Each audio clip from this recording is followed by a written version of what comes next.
Pai do Senhor, meus queridos e amados irmãos, nós estamos tratando aqui da quarta aula desta lição, revista Sacrifícios, e que com certeza grandes coisas o Senhor tem nos ensinado. Eu sou o pastor Arnoldo Barbosa, pastor da Igreja Brasil para Cristo de Formosa, Goiás. Mais uma vez aqui, estou agradecendo toda a nossa liderança pela oportunidade de comentarmos uma revista que para nós é um privilégio, e também a cada um dos nossos queridos professores que estão aqui nos acompanhando nesse vídeo.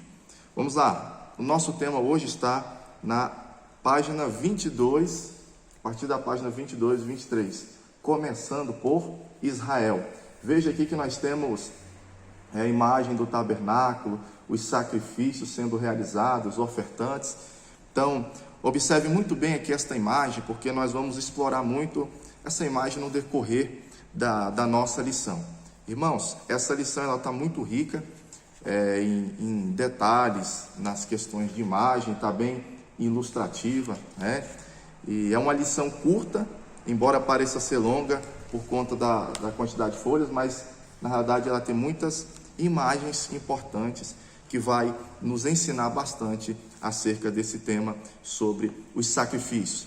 Então vamos lá, a partir dessa aula 4, irmãos, finalmente nós vamos começar a entrar no sistema sacrificial israelita, ou seja, o sistema que Deus padronizou para a nação de Israel, o modelo de sacrifícios que Deus revelou a Moisés para que ele pudesse transmitir para a nação, para que assim a nação pudesse estar realizando naquele novo relacionamento diário que eles tinham com Deus. Sabemos que nesse momento Deus agora não estava apenas no céu se comunicando com o profeta e dando a palavra para o povo, para que ele pudesse dar a palavra para o povo, mas Deus mesmo resolveu habitar junto com o povo. Deus, em toda a sua santidade, em toda a sua justiça, nos seus atributos, cuja santidade tem realmente um padrão altíssimo, inalcançável aos seres humanos pecadores,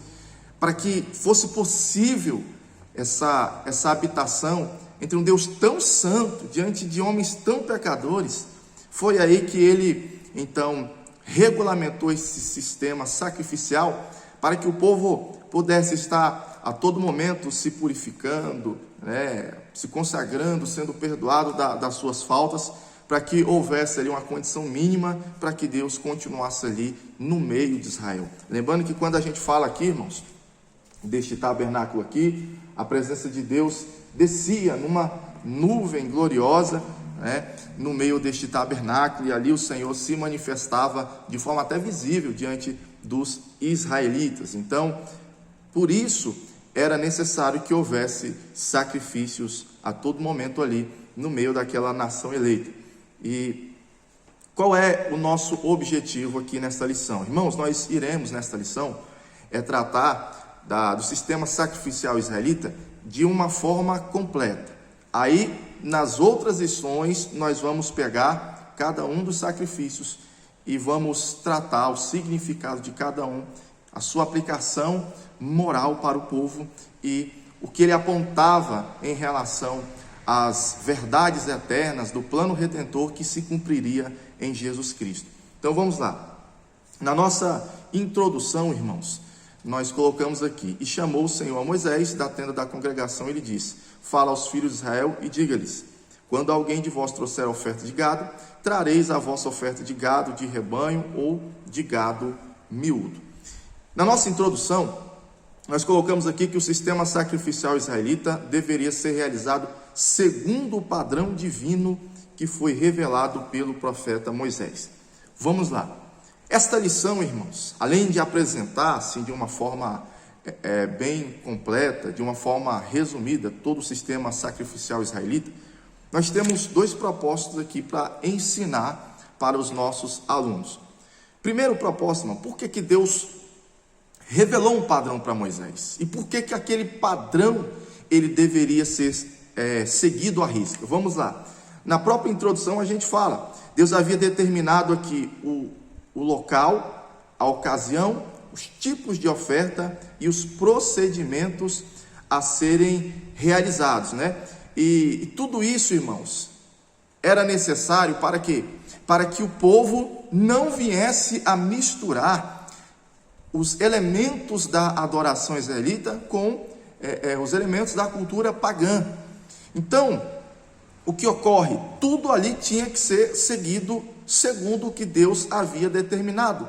Todos os detalhes, desde a escolha do animal, a maneira como se levava o animal, a maneira como o animal seria analisado, o local em que o animal seria morto e a forma como o animal seria lançado ali para ser queimado sobre o altar. Se alguma coisa, irmãos, no decorrer de todo este processo, ele ocorresse fora do padrão de Deus, o que aconteceria? Aquele sacrifício, ele seria anulado. Seria inclusive um ato de profanação no altar de Deus. Seria um pecado religioso, o pecado da profanação, um pecado contra as coisas sagradas. E isso, irmãos, nos mostra um princípio muito importante, que não basta somente a pessoa ter boa vontade para adorar. Não bastava simplesmente o adorador ter um desejo de adorar a Deus, boa vontade, boa intenção de adorar a Deus, mas fazer da forma incorreta, da forma que Deus não havia lhe ensinado. Até antes, irmãos, deste momento, Deus, ele aceitou os sacrifícios anteriores, exatamente porque ele não revelou ali ainda um padrão. Então, as pessoas, os homens de Deus que sacrificaram até este momento, eles seguiram um padrão mínimo ali, segundo realmente a orientação de Deus, a orientação do Espírito Santo. Mas aqui Deus determina, Deus regulamenta, Deus coloca detalhadamente como Ele queria. Então, não fazer do jeito certo, não fazer do jeito que Deus manda, ainda que seja uma adoração, por conta da pessoa querer fazer de boa vontade, de coração, ela está cometendo um pecado, ela estaria cometendo um erro, Então, é um princípio que a gente traz até nos dias de hoje.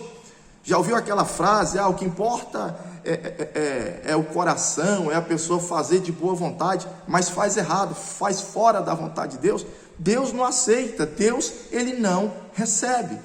Então, por exemplo, se hoje eu fizer uma adoração a Deus, mas dentro da minha oração eu trazer coisas ali do mundo, elementos ali, do mundo, e trazer para a minha adoração, Deus não recebe. Por quê? Porque Deus, ele nos trouxe a palavra. A partir do momento que Deus nos traz a palavra, ele nos traz a maneira correta de nós nos aproximarmos dele e de nós nos relacionarmos com ele. Então, era essa a ideia que Deus estava trazendo.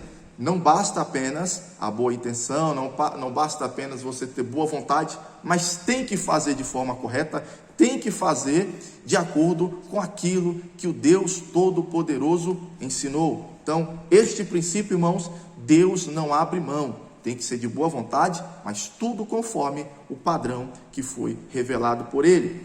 Agora, um outro objetivo muito importante que nós temos que entender é que por trás dessas ordenanças, Deus estava ensinando princípios morais válidos no passado, presente e futuro. Especialmente, irmãos, no que se refere a uma alusão didática a Cristo. Todo este padrão, irmãos, ele tinha também que ser seguido à risca, porque Deus estava ali moldando a nação eleita, a nação escolhida, para que eles pudessem mostrar ao mundo, por meios físicos, por meios visíveis, como o mundo seria alcançado pelo plano redentor de Deus, como o mundo seria salvo no momento em que o Filho de Deus se manifestasse aqui na face da terra. Então, se o povo começasse a mudar os padrões de Deus e adaptar padrões pessoais da adoração, eles não revelariam mais ao mundo os oráculos de Deus, ou seja, as revelações importantes de Deus que preparariam o mundo para a salvação. E o propósito de Israel era esse. O propósito de Israel era preparar as nações, preparar o mundo para receber o Messias, o qual realizaria a redenção de toda a humanidade. Por isso, irmãos, o padrão aqui, ele tinha que ser feito tudo segundo a vontade de Deus, aquilo que Deus havia determinado, aquilo que Deus havia trago ali para Moisés, para que o povo pudesse fazer da maneira que Deus se agrada. E aí nós vamos então falar agora o que são então as ofertas, os sacrifícios. Vamos falar um pouco desse tema. A palavra oferta, irmãos, que no hebraico é chamada de korban, ela significa chegar perto de, ou achegar-se, aproximar-se. No mundo antigo, irmãos, as ofertas eram tidas como um meio de se aproximar dos deuses. No caso do judaísmo, era um meio de se achegar a Deus, um meio de se aproximar do Senhor. E uma pequena diferença entre a palavra oferta, e a palavra sacrifício, é porque quando se fala do termo korban, oferta, ela engloba tudo que é oferecido a Deus, engloba os animais, engloba os vegetais, e até nos tempos de Jesus também, ela vai englobar, no caso, o dinheiro, as moedas, que também era oferecida como korban, como sustento do templo. Então, oferta era para tudo. Agora, quando se falava sacrifício, aí sim estava falando apenas dos animais que morriam, para que o sangue fosse oferecido para a expiação. E no último parágrafo aqui desse tema, nós falamos, irmãos, a quantidade de oferta e o propósito dessas ofertas de forma resumida. Então vamos lá. O sistema sacrificial de Israel era formado basicamente por 3 categorias. Eram 5 ofertas divididas em 3 categorias. Na primeira categoria, nós temos a oferta de consagração, Na segunda categoria, nós temos as ofertas de comunhão. E na terceira categoria, nós temos as ofertas de expiação. Então vamos lá. Na oferta de consagração, nós temos os holocaustos e nós temos a oferta de manjares. Pastor, o que eram essas ofertas e por que elas eram ofertas de consagração? Veremos nas próximas aulas, porque cada uma dessas ofertas nós vamos ministrar em uma aula separada. A segunda oferta era a oferta de comunhão, que são os sacrifícios pacíficos. E a terceira categoria seriam também 2 ofertas, que são as ofertas pelo pecado e as ofertas pela culpa. Então, 5 sacrifícios, irmãos, que se cumprem num único sacrifício realizado por Jesus Cristo na cruz. É como eu falei, irmão, já em aulas anteriores. Deus, assim, de uma forma didática, Ele divide em 5 sacrifícios, que estão em 3 categorias, esses sacrifícios, mas cada sacrifício tem um aspecto diferente, que trata, irmãos, de forma pessoal, de um aspecto da revelação divina que se cumpre em Cristo. Então, um único sacrifício de Cristo vai englobar estes 5, mas naquela época foi necessário que estes 5 sacrifícios, eles fossem realizados de forma diferente, com propósitos diferentes, com significados diferentes, para que o povo guardasse isso muito bem na sua mente, para que quando Cristo viesse e fizesse o sacrifício completo, as pessoas já pudessem compreender assim de uma forma mais profunda e mais detalhada a abrangência do sacrifício de nosso Senhor. E quais eram, irmãos, o local de sacrifícios dos judeus? Os judeus simplesmente poderiam sacrificar em qualquer lugar, em qualquer momento? Não. Quando a nação é levantada e as leis são dadas ali a partir de Moisés, irmãos, o local era onde Deus escolhesse. Então vamos lá. O local onde Deus escolheu, irmãos, primeiramente foi o tabernáculo móvel, que mudava de um lugar para o outro, enquanto eles estavam peregrinando no deserto, Depois que chegaram na terra prometida, ficou um tempo ali em Siló, e por fim ele termina ali, ele fica até os dias de Davi no tabernáculo. Os sacrifícios são feitos no tabernáculo até os dias de Davi.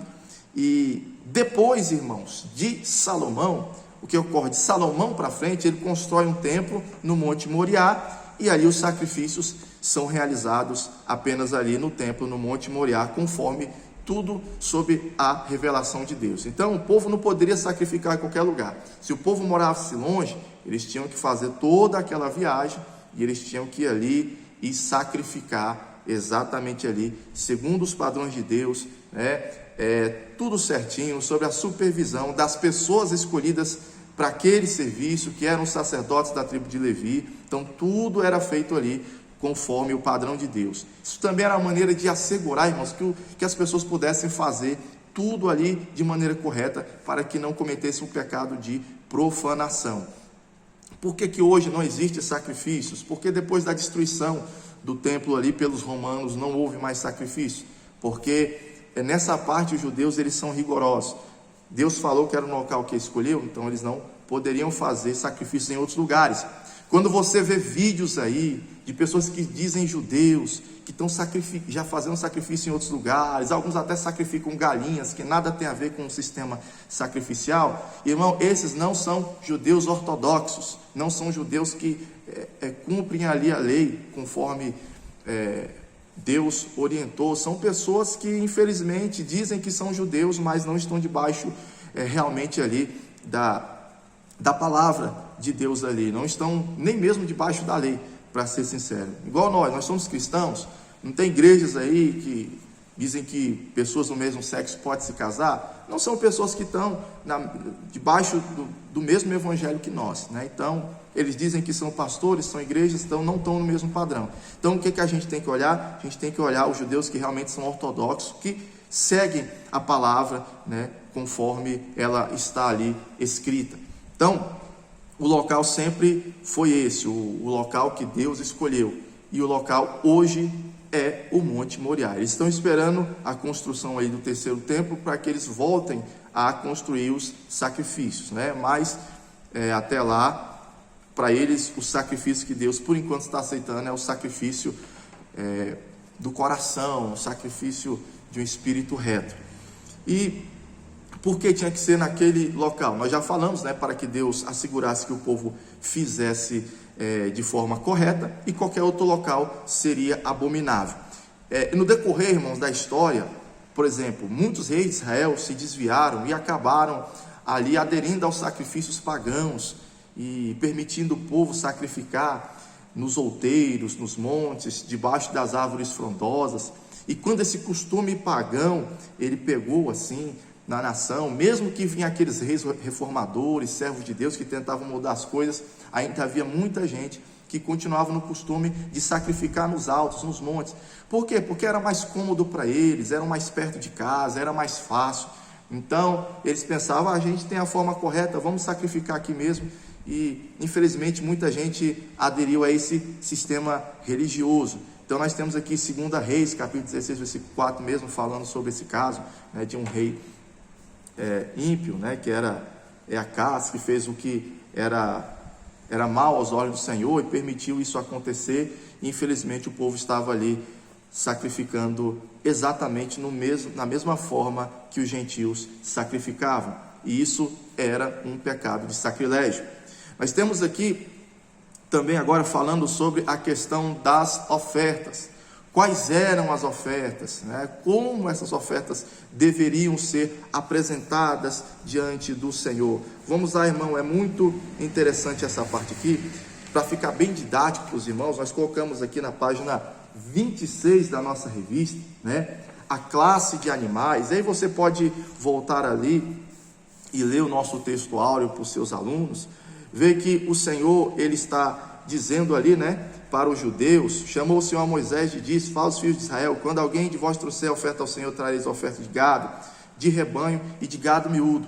Na verdade, irmãos, quando nós falamos aqui das ofertas, há pelo menos aqui 3 espécies, né, vamos dizer 4 espécies de animais diferentes. Nós temos aqui, primeira é gado em geral, mas nós temos na classe de gado, nós temos o gado graúdo, que seria o boi, a vaca, e o novilho ou a novilha, né, que é a prole. Nós temos aí também a classe do gado miúdo, que são aqueles gados de porte menor, que seria, por exemplo, o bode, a cabra e o cabrito ou cabrita, que é a sua prole. E nós temos o carneiro e a ovelha e a sua prole, que seria o cordeiro ou a cordeira. Essa é a classe de gado miúdo. E nós temos, por fim, as aves, que seria as rolinhas ou os pombinhos. Poderia ser, pastor, um animal selvagem? Não.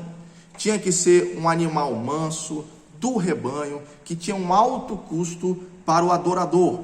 E todos esses animais, irmãos, se nós olharmos aqui, eles têm características simbólicas que também representa o ministério de Jesus Cristo, né? Na sua mansidão, na sua humildade, e até a forma como esses animais eram conduzidos, irmãos. Esses animais deveriam ser conduzidos, né?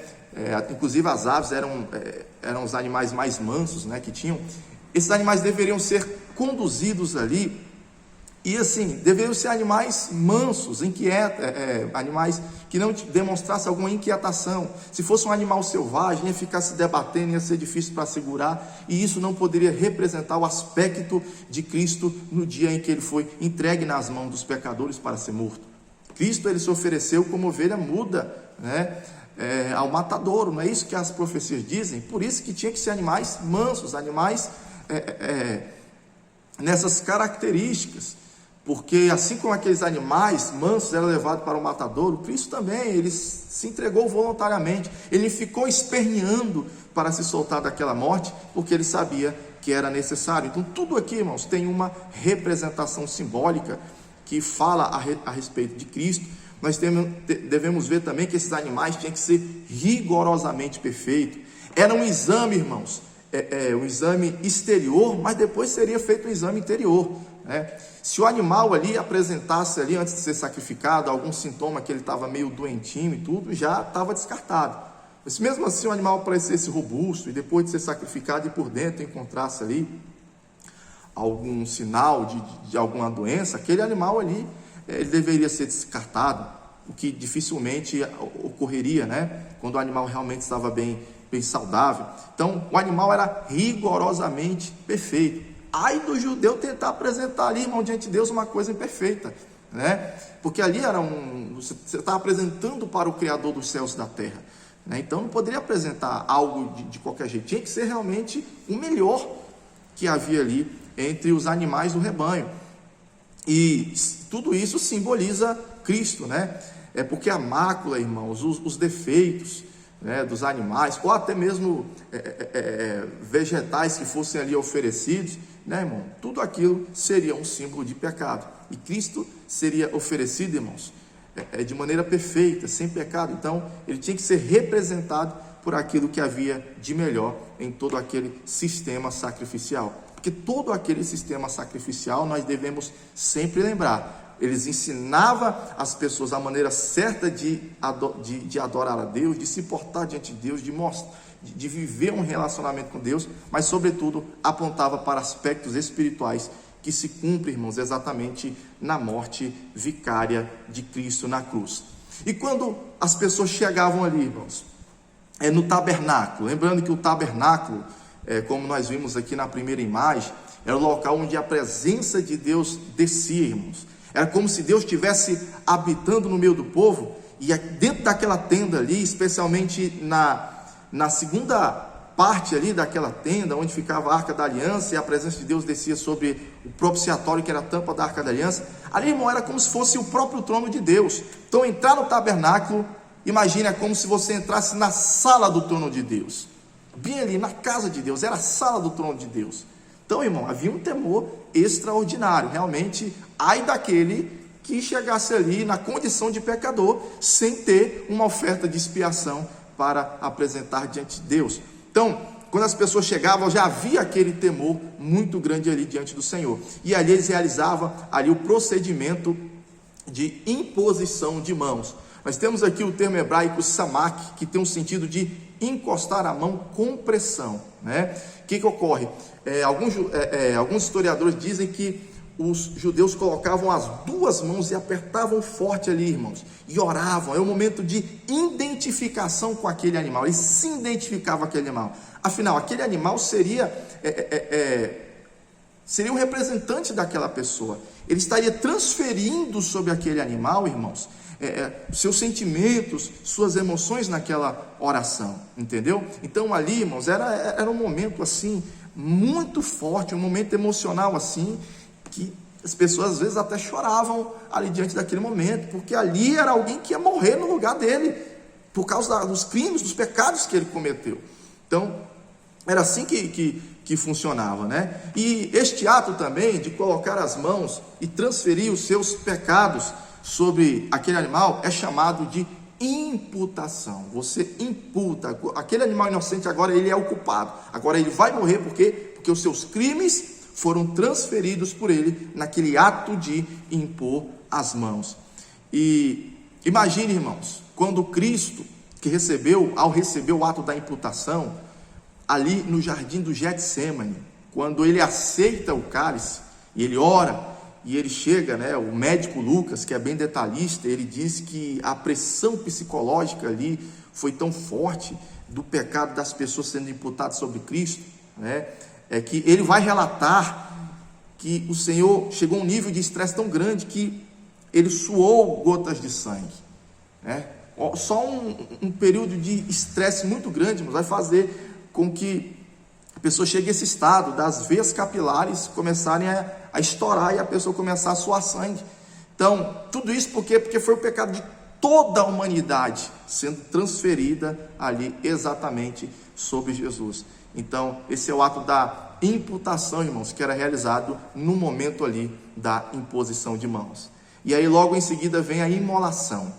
A imolação, irmãos, ela não era feita pelo sacerdote, exceto quando apresentava aquela oferta do Yom Kippur, que era feita uma vez por ano, ou quando o sumo sacerdote também apresentava a sua própria oferta. Mas no restante, nas ofertas diárias, cada um seria responsável pelo seu pecado, ou seja, então ele fazia a imputação e ele degolava o animal. Então, o cara que pecou era ele que degolava a própria vítima, né? No caso de mulheres, de adolescentes, enfim, normalmente o representante da família, né, o homem, o pai, ou o marido ali, enfim, o representante da família, normalmente ele fazia esta função, mas de modo geral era o pecador que realizava, irmãos, o ato de imolação, né? Era ele que tinha que executar o animal que morreria em seu lugar. Não à toa, irmãos, que nós vemos também que Jesus foi o mesmo procedimento. Ele foi lá, foi analisado pelo sumo sacerdote, foi julgado pelo sumo sacerdote, ou seja, o pecador vai lá, leva o animal, o sacerdote ali, eles examina, não, está tudo certo, e prepara ali, e é ali que acontece, a degola era feita pelo próprio pecador. Então Jesus, ele não foi morto pelos sacerdotes, ele foi morto por quem? Pelos próprios pecadores, né? Então tudo isso, irmãos, é uma representação que se cumpre detalhadamente, irmãos, na morte de nosso Senhor Jesus Cristo. E aonde era feita a morte? Tem um detalhe aqui muito interessante, irmãos, que a morte, ela era realizada exatamente no lado norte do altar. Embora alguns comentaristas, eu coloquei aqui, eles acreditam que o lado norte do altar seria um local mais aberto, um local melhor, porque do outro lado haveria as cinzas. Mas quando nós olhamos as escrituras sagradas, irmãos, o lado norte, ele é tido como um local da habitação divina. Você vai ver isso nos textos proféticos. Está aqui Jó, capítulo 37, versículo 22, Salmo 48, versículo 2. Então, como o tabernáculo ali era tido ali como uma habitação de Deus no meio de Israel, então o lado norte daquela habitação era também um local mais importante. Até porque, irmão, se nós olharmos aqui esse detalhe do lado norte, né, eu queria que você abrisse e mostrasse aqui para os seus alunos. Tá vendo? Aqui aonde as pessoas estão oferecendo, aliás, aqui não é aqui, né? Onde as pessoas estão oferecendo os sacrifícios, você vai olhar na sua revista, fica bem do lado direito, né? Olha, irmãos, a posição dessas pessoas em relação ao tabernáculo, a visão que essas pessoas têm, quer dizer, elas estão sacrificando aqui exatamente, irmãos, diante da presença do próprio Deus. E a visão, para você ver qual era a visão do ofertante, está aqui, ó. No momento em que ele está matando o animal, era essa a visão que ele tinha. Era como se ele visse o próprio Deus ali, diante do tabernáculo, que era o local onde ele estava, né, com toda a sua presença gloriosa. Então, o sacrifício era feito de forma estratégica, de modo que não tinha nada na frente dele, nenhum obstáculo, não tinha um altar, não tinha pia de bronze, ele estava numa posição onde tinha a melhor visão direta, onde estava a presença de Deus. Com tudo isso, irmãos, é extraordinário. Imagine o pecador chegando ali, na sua condição suja, de pecado, diante de um Deus santo que não suporta o pecado, sem o cordeiro ali ao seu lado para ser sacrificado. Você já imaginou, irmãos? Coitado desse pecador, né? Então, isso revela, irmãos, é muito didático. A carta aos Hebreus vai tratar muito disso. Quando os israelitas, eles levavam um animal, eles ficavam ali, antes de fazer o sacrifício, a imputação, aquela coisa toda, eles ficavam tremendo de medo, irmãos. Até para adorar a Deus, tinha que estar ali com sacrifício. Até a pessoa sem pecado, melhor dizendo, sem pecado, não, a pessoa que não estava ali, não porque cometeu o pecado, mas só porque queria adorar o Senhor, tinha que levar um sacrifício ali. E quando ela olhava ali, irmãos, a presença santa de Deus é algo extraordinário. Você imagina o profeta Isaías, quando estava ali diante da presença de Deus no templo de Salomão, e o que ocorre? Ele estava não numa parte ali anterior, onde as pessoas normalmente entravam ali só para orar. No templo de Herodes também tinha uma parte ali que as pessoas poderiam ficar ali para orar, mas ali aonde estava, irmãos, a entrada do templo, onde ficava ali em frente o altar, só quando a pessoa levava o sacrifício para apresentar diante de Deus. Mas ali, quando Isaías estava ali, irmão, quando ele vê a glória de Deus ali, falando com ele falou: meu Deus, eu sei que Deus é santo, em outras palavras, né? Mas não imaginava que era uma coisa tão extraordinária. E ele olha para si e diz: meu Deus, eu sou pecador, tadinho de mim, eu vou morrer porque eu sou pecador, né? Eu sou um homem de lábios impuros, habito num homem de lábios impuros. Aí o anjo vai lá, pega, né, um abraço do altar e purifica os lábios dele. Aí ele fica mais tranquilo, né? Por quê? Porque é uma presença assim, irmãos, coisa maravilhosa. E isso é porque ele já tinha feito o sacrifício dele lá. Se o profeta Isaías estava ali, porque ele já tinha feito o seu sacrifício ali. Mas mesmo assim, quando ele vê a visão de Deus, é algo que impacta ele. Então, quando a pessoa estava aqui, uma pessoa ficava morrendo de medo, era uma coisa terrível.